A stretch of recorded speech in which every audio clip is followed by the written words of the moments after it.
Hey, good evening, everyone. Welcome to the strategy session. I am Rick Wilson. I'm your host this evening. I'm joined, as always, by Joe Trippi and Stuart Stevens, two of the greatest of the greats. Tonight, folks, we're going to look back on the year 2023. We're in the slow season. We know everybody's out shopping and doing everything else right now. So we're going to keep it tight this evening. We're going to go through some big picture things. First off, to my mind, one of the biggest takeaways of the year is the Republican primary played out almost exactly as we anticipated the Republican primary would play out, which is to say it began with a great amount of noise and chaos and cacophony and ended like a wet fart. In that regard, I want to ask Stuart first, who's been through a lot of Republican primaries. Stuart, where do you see the primary as it is today? You know, we're in the death throes, the death knells of a lot of these people's campaigns. So I wanted to get your take on where we're at. Well, first of all, we have to realize the earth-shaking news of Chris Sununu, governor of New Hampshire, endorsing Nikki Haley, which I'm sure Donald Trump is going to withdraw any moment. They're drawing up the concession speech now. What really struck me, I was looking at this Real Clear Politics average of the polls. Trump is performing not like a normal candidate running for a nomination in a multi-candidate field. He's performing like an incumbent president running for re-election and how that primary. Yeah. So, if you think about this, all the 150, $200 million that's been spent, most of it by Ron DeSantis, 4 debates, hundreds of events, and Donald Trump is exactly where he was 6 months ago. He's 50 points ahead nationally. It is really fascinating. Yeah, I mean, and then say, look at the states. Okay, well, look at the states. He's 30-something points ahead in Iowa, 35 points ahead or something in New Hampshire. And I think we have a chart of that. Sam, why don't you pull that up on screen for us? Yeah. Poor Nikki Haley is getting buried in her home state, which just as an indicator, when you're losing your home state by like 35 or 40 points, it's really not a positive indicator. So look at that. No, you can see this chart. DeSantis is stuck and declining. Haley has increased somewhat, but she's got a ceiling. And everybody else is just noise in the system. But I think that really speaks to something, Stuart, is that we've predicted all along was that even though Trump might get bloodied, he might get a bloody nose in this thing, none of these other guys were ever strong enough to put together a campaign that broke into the MAGA bubble. Joe, talk about a little bit about that, what you're seeing in these numbers right now, because you've made the case very smartly that Trump's weaker than he looks, and that there are ways that this turns out where he takes a little bit of radiation and damage as this campaign grinds to its horrible halt. Yeah, if you look at what Stuart was saying, that he's running, his numbers all look to be reacting like incumbent president running for re-election kind of numbers, right? And when you think about that, and when you look at even the 51% in Iowa, this is a guy who's the incumbent president of his party. All these things we know. He could shoot somebody on Fifth Avenue. They'd all think he had a good reason. Just said to me that I agree with what Stuart's saying, but I'm going to probably die on this hill and may well die on this hill.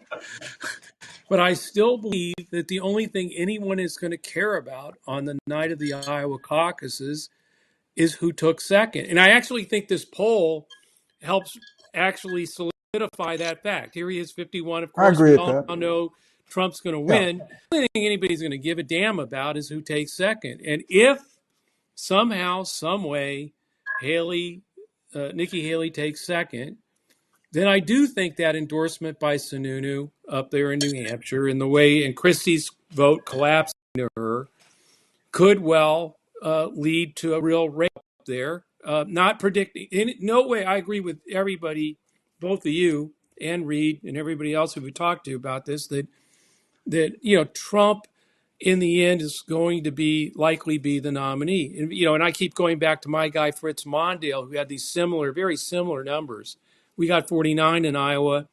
Gary Hart got 70. Gary Hart was the story. I still think that's what's going to happen here. But in the end, Mondale won the nomination, and as I do think Trump will. But I think that any vulnerability that gets played out here with somebody in second take, surging into New Hampshire, I think it's less likely if that's DeSantis. I mean, the surging into New Hampshire part, Right. I think is less likely with him, and that could, sort of blunt Sununu and Haley in New Hampshire. Well, Uh, Joe, yeah, we have to keep in mind now, how many people have heard the call from Casey DeSantis that they should go to Iowa and vote? I mean, well, I almost I'm fell for loading that. up. I'm loading up the station wagon now, and I'm going to drive down Yeah. and show up and do as Casey DeSantis said and vote illegally. I mean, you Yeah, think no, about that. Wrong for DeSantis. I mean, well, the interesting thing is, are the people in Iowa who really are, we do know there's a large group in Iowa, regardless of whether they're for DeSantis, for Haley, or any of the other candidates, who are looking for somebody other than Trump, because they think Trump can't win. I mean, in other words, that some of the people that are with DeSantis believe it's because Trump can't win. Does Sununu doing this? I mean, with the way Nikki's been moving, does it kind of mix up the race a little bit, where some of those people actually break towards her, formerly Tim Scott people that we know they broke three ways in the polling to Trump, DeSantis, and her. But does it create some movement here? I don't know the answer to that, but if she does somehow sneak through, I do think that New Hampshire becomes a real fight for Trump. And again, that doesn't mean that she wins her home state or any of the other things that go on after that. But I do think that that as Rick said, it could bloody him up a little bit. It could weaken him. It could move, particularly if she's right now in this moment where support for Ukraine is so important here in the next weeks. If she could emerge out of Iowa, going to New Hampshire, and the theme is, I'm standing with Ukraine and democracy. He's with Putin, and not talk. Go now. Whether she has the guts to take him to head on that way, but then even if she loses the rest of the way, 65-35 or 75-25, I think that 25% Right. widens up the Bannon line a little bit for us and the Biden camp. I think that's right. So, speaking of things that are widening the Bannon line, I want to talk a little bit about what I think is one of the massive stories of this year. It was a massive story last year, too, but it's the ongoing ripple effect of the Dobbs decision on making American women, what's the word I'm looking for, hate the Republican Party. We've seen it over and over again, even in these off-year elections. It's having a big impact.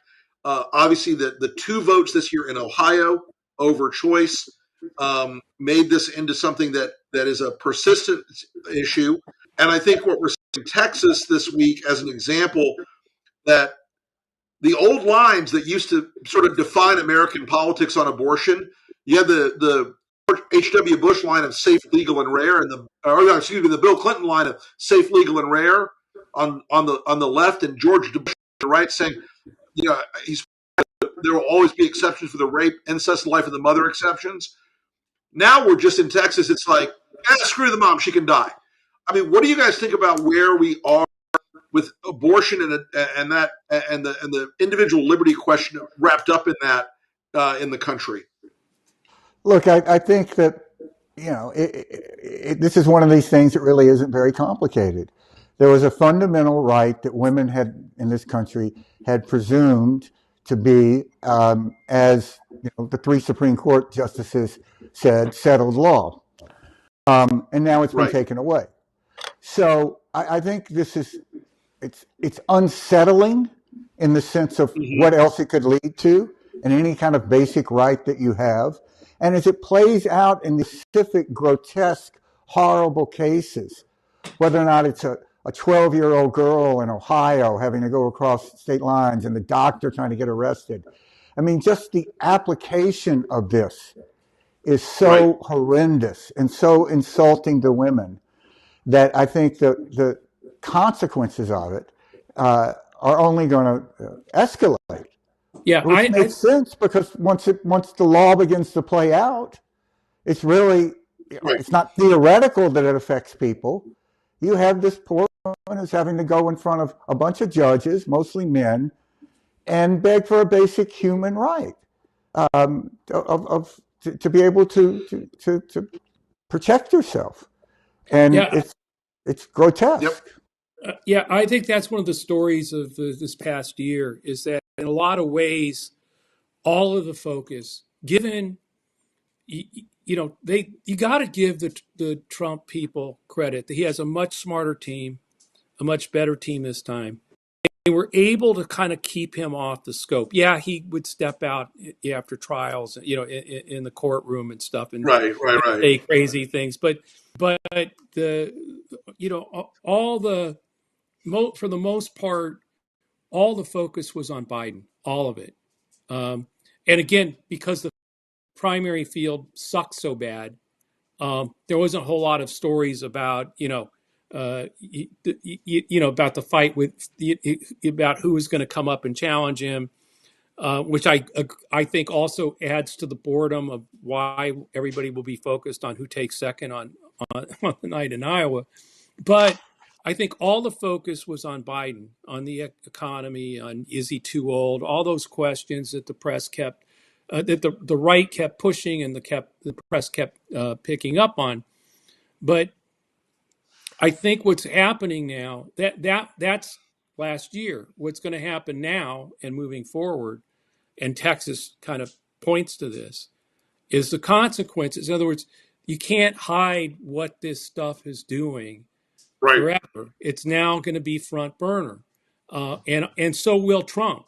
They can't keep. They've done a good job, but there's no way he's not going to be out there saying crazy ass shit the rest of the way.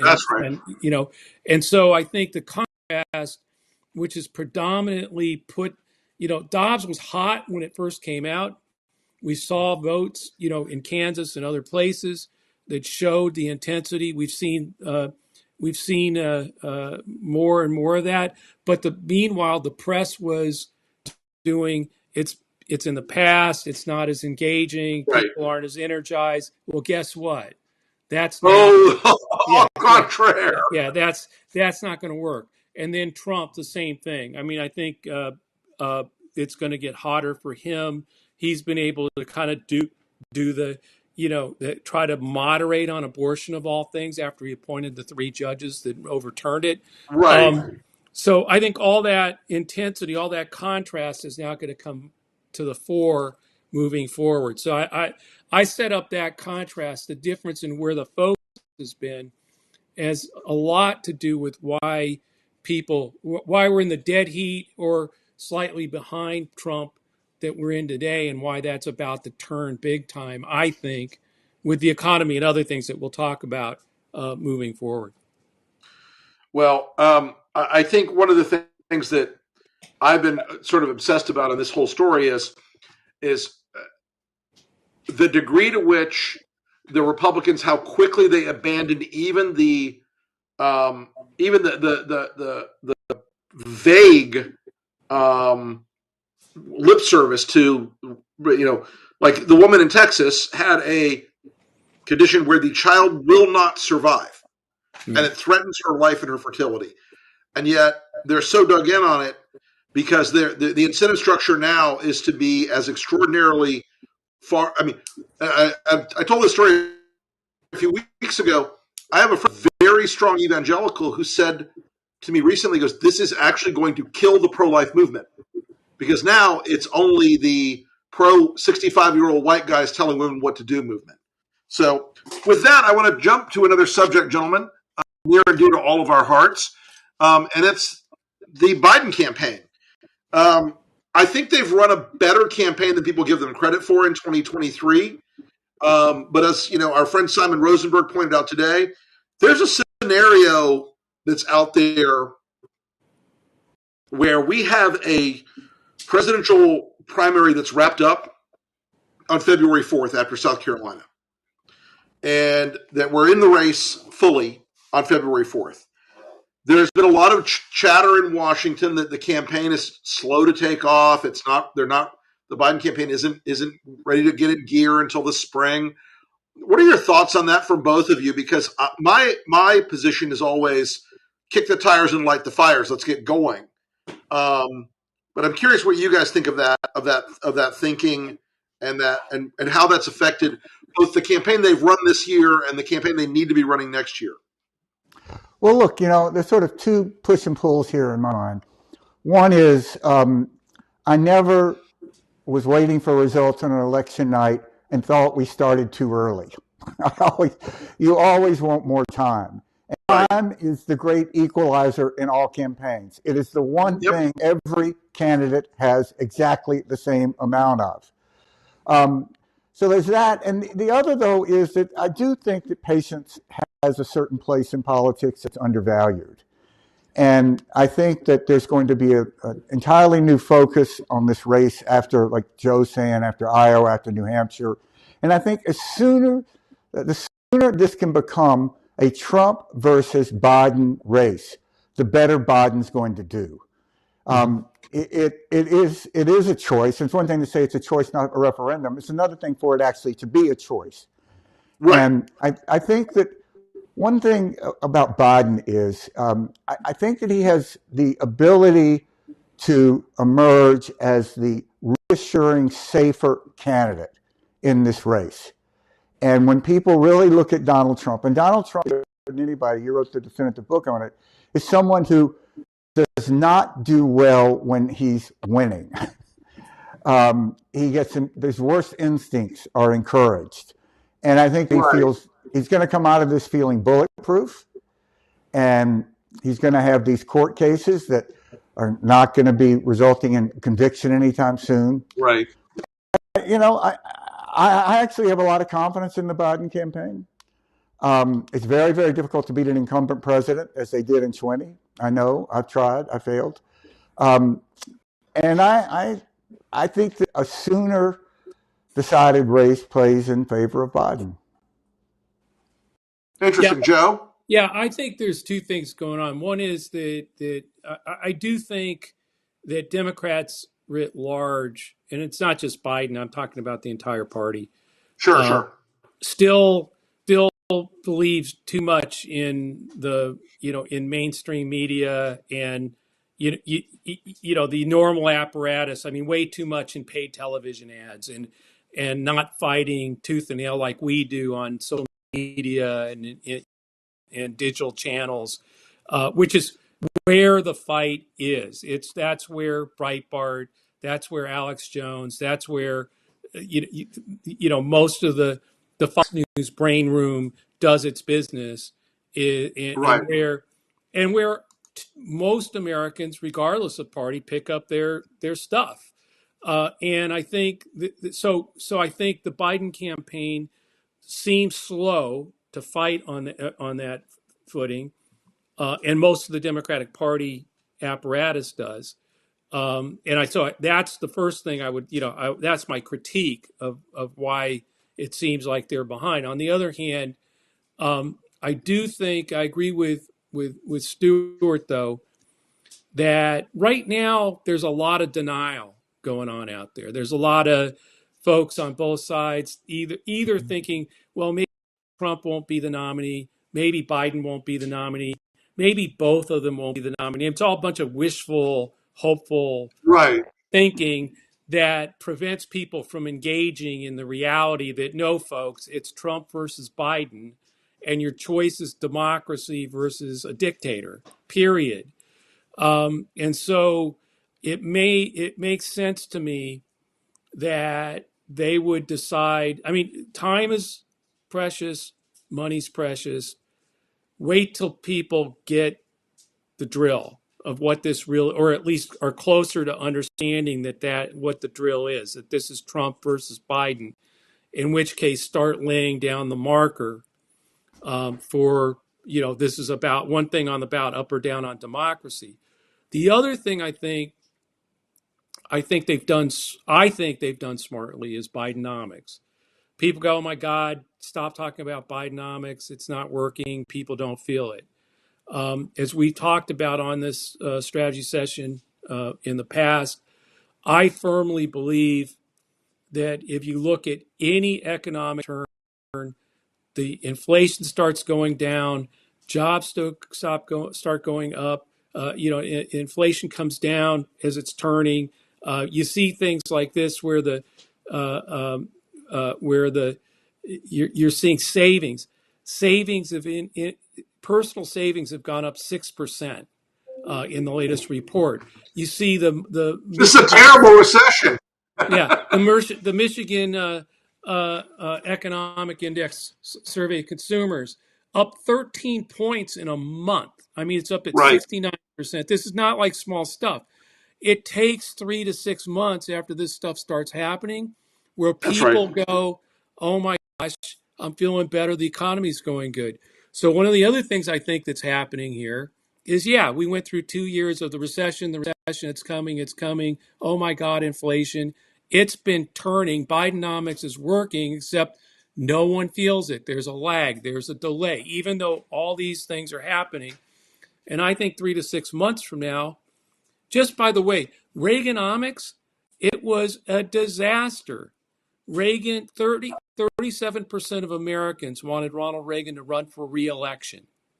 Right. This same point, inflation was starting to come down, but it still wasn't under control. And Reagan was in a dead heat. This is Ronald Reagan. I mean, this is not, and 12 months later, it was morning in America because all these lagging indicators showed up in polls. By the way, same thing with Obama Yep. in 2012. And frankly, And Bill Clinton in 1996. yeah.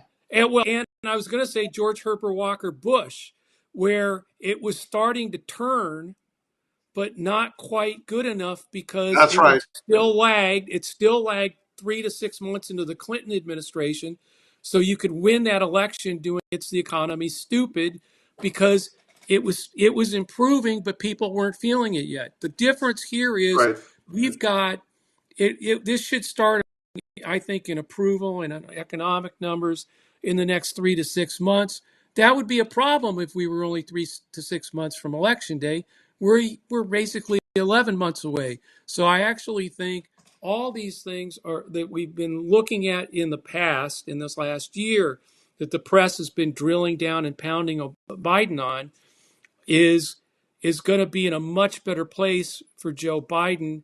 And at the Yeah, same I think time, that's that right. contrast that's been empty, that's been out, been sort of pushed to the sidebar with Trump is going to become more pronounced because he'll be the nominee and he'll be out there campaigning more or saying even crazier things in court. So that's where that's my look at it. So Stuart, one other aspect of this whole thing that you and I have been talking about, we've all been following, um, is the Republican Party itself, outside of Donald Trump, is having a terrible, horrible, no good year. Um, how does the collapse of the House Yeah, GOP, the war between the House and the Senate, and the departure of Kevin McCarthy and all those things, how does that all add up in the minds of voters as we look into this year's in the rear view, and then thinking about it as we go into next year as well? well, Rick, I think you're overlooking the fact that God picked Mike Johnson, and who, you know, I mean, if Oh, it's going to I be, forgot. I'll take God and give the points here. I mean, clearly, the root of this is that the Republican has no reason to exist other than to defeat Democrats. And that's not where traditional American political party exists. It exists for some Right, purpose, a purpose that you can articulate. I mean, if you held a gun to my head and said, "What does an American conservative stand for today?" I'd say, "Shoot, to save time," because I'm just going to blabber. Um, and that is really at the heart of it. And it's why they're not getting anything done when they're in Congress. Because look, right. they're going to investigate Hunter Biden's laptop. They're going to release pictures of potential criminals and make sure that they obscure their faces to make it more difficult for law and order aspects of this country to look into actually who committed crimes. This is just insane. It's a party that has gone from Mr. Gorbachev tear down this wall to actively trying to win the largest ground war in Europe since World War II for Vladimir Putin. So, yes. What do you do with that? It's really a collapse of a party unlike anything we've seen, I think, in certainly modern American history, and I think probably American history. I think that's right. I mean, and I don't even know that Mike Johnson survives the year coming up. I mean, he's already on thin ice with a lot of the hard conservatives. And so, and I do think he represents, even among Republicans, a very ragged edge of the evangelical activist portion of the movement. And it's hard for me to see how he's a guy who builds a bigger majority than what they have right now. I don't mean to question you, Rick, but I think God's going to have a lot to say about this. A lot. Listen, he is the final arbiter on all these questions. Yes. But if I ever start telling you guys that God is telling me that I'm Moses, I want you to look into some serious mental health care. I mean, more than I need already. One of my favorite candidates was in a race when all these people were saying that they thought that God was on their side, and he said very wisely, "I don't think God is watching the tracking." So, so that means when they lose, that God wasn't on their side. That's the thing they never sort of play out. So one thing I think that some breaking news while the show is going on that has just been texted me by a couple people now is there is a court ruling in New York State where New York will be redoing its districts. That is probably going to cost the Republicans 4 or possibly 5 seats, including perhaps at least Stefanik. Ooh. You hate to see that. That would prove there's a benevolent God. Oh, yes. That's big news. Yeah. It is. It's huge. It could be as many as I think the other thing that sort of defined this year. It is possible that it's 6 seats. It's that. Yeah, I mean, look, if they have some ambition in this and they drive as hard as Republicans would do, if they have the same option, they could get 5-6 seats out of this thing. 4 seems like an easy lift, just back of the envelope math. Agreed. But that puts the Republican Party in a much different position going into 2024, and it's going to be harder for them to follow the Matt Gaetz, Marjorie Taylor Greene cuckoo track, I think, than it would be otherwise, because now they have to go out and win a bunch of these seats that are in the Biden 18, that are in the problem solvers, etc. It's going to be harder to sell that if there's a very narrow margin between the parties. I think impeachment will help them. Those 18 will be. You could just see that. They should definitely. The impeachment should go on as many months as Jim Jordan wants. They should do it publicly. They should run it 24 hours a day, 100%. Y'all, that always works out well. Yeah. Super smart idea. I want to bring up one more thing that I think really shaped the year, and that was the death of Twitter. Because at first it looked like Elon wasn't clear what he wanted to do, that it wasn't clear that he could do it. And now it's actually, to me at least, clear that he wants to destroy the platform and turn it into an alt-right petri dish of really insane people. I mean, guys, I took one for the team and listened to about 20 minutes of Elon Musk, Vivek Ramaswamy, Andrew Tate, and Alex Jones the other day, and I thought my brain was going to melt. I could not believe the shit I was hearing. So that's my other big takeaway story of the year. Yeah, so look, it's dead. Elon Musk is a very, very bad guy who is clearly not stable, and his business is built on business with the United States government. And the United States government Good should luck. get the hell out of the Elon Musk business. They should withdraw all the subsidies that for SpaceX, for Tesla, all of this, because you really are empowering someone who is obviously openly anti-democratic. So it's absolutely insane to be feeding someone who is about the business of trying to kill that which is sacred in America. Yeah. I feel so strongly about this that I've been working with some tech guys to come up with a solution to launch not a Threads, not a Mastodon, but a real alternative to Twitter, going back to early Twitter days. And Sure. I think it's possible to do in 2 to 3 months.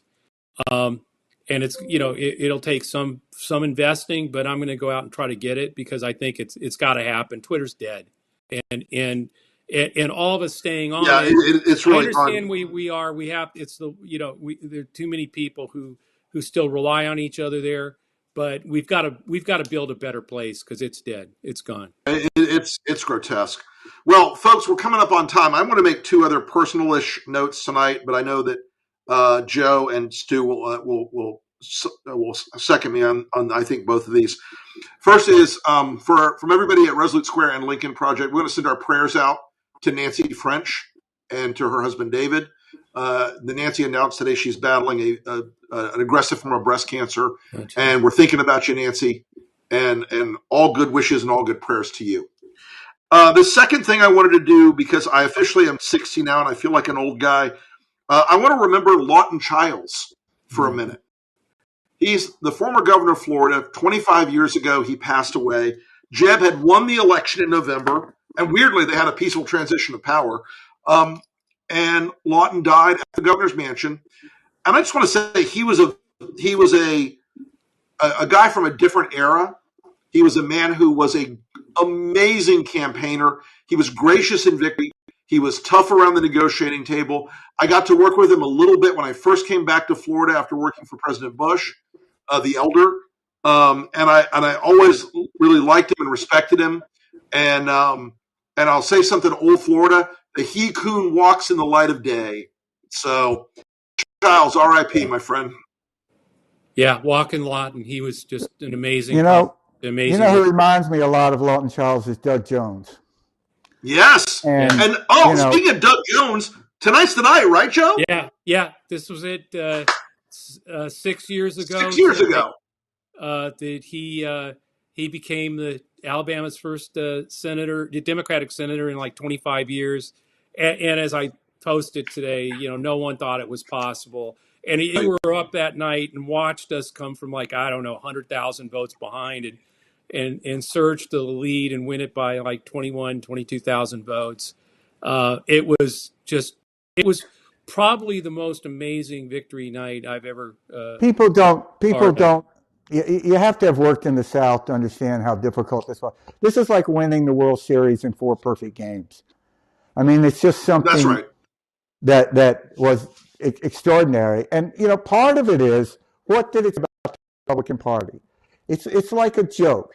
So what does it take to get, Republicans to support a moderate Democrat? Well, what if the opponent was a child molester? What about that? So still 67% of them still wouldn't refuse to vote, for Yeah. a decent, wonderful being who is a great senator, and hopefully he'll get to serve again. It's just so telling. And who would saved Alabama? Black women, right, Joe? Yeah, I mean, Right. absolutely. yeah. Absolutely. It was black Well, and women. I'll tell you, folks, one of the things that inspired me when we were forming the Lincoln Project was looking back, because we did some PAC work in that for Evan McMullen's PAC in that race.